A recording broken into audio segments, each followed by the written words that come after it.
Now section 11.4, you should think of this really as being the same skills that we learned in section 11.1, but by this point in the chapter we're combining them with things that we've learned about vector notation and common vectors and all that sort of thing. So it really, though, it is the same thing. There's one, and that also goes for section 11.5. So section 11.4 and 5 are section 11.1 style questions, but with all the notation thrown in. So in section 11.4, there's one new idea, which is position vectors. I've talked a lot about here is vector A. If I draw it over here, it is still vector A.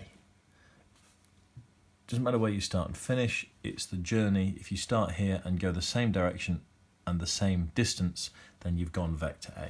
Now if I say no, it's not just a vector, it's a position vector, then that tells you that it has to start at the origin, has to start at 0, 0. So if I say there is a point A, this is a common notation, point A has position vector little a, point B has position vector little b.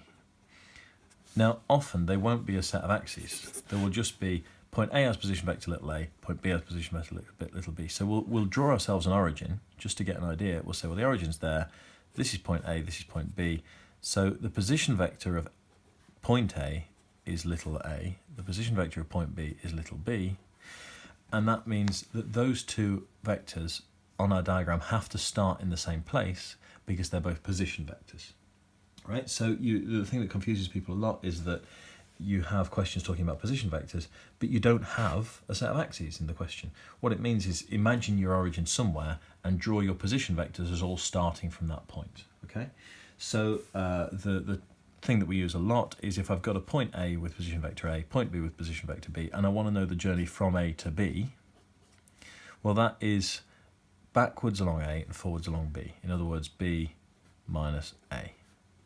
So the journey from A to B is the position vector of point B, take away the position vector of point A, okay?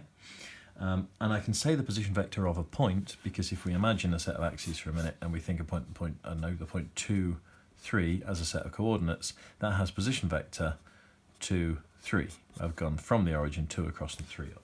Okay, so there's an obvious link between the coordinates of the point and the position vector of the point.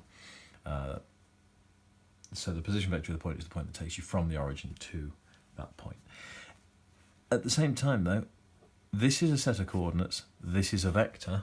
They're not actually the same objects mathematically.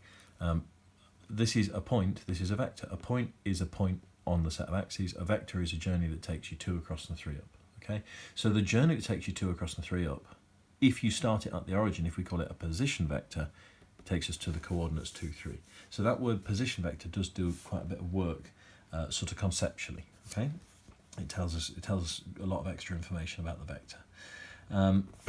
Now, other than that, we really are combining everything we've learnt so far into some sort of nasty questions, and that's more or less it for the rest of the chapter, to be honest. I'll do a quick video on the other sections, but we're just combining things that we already know, really.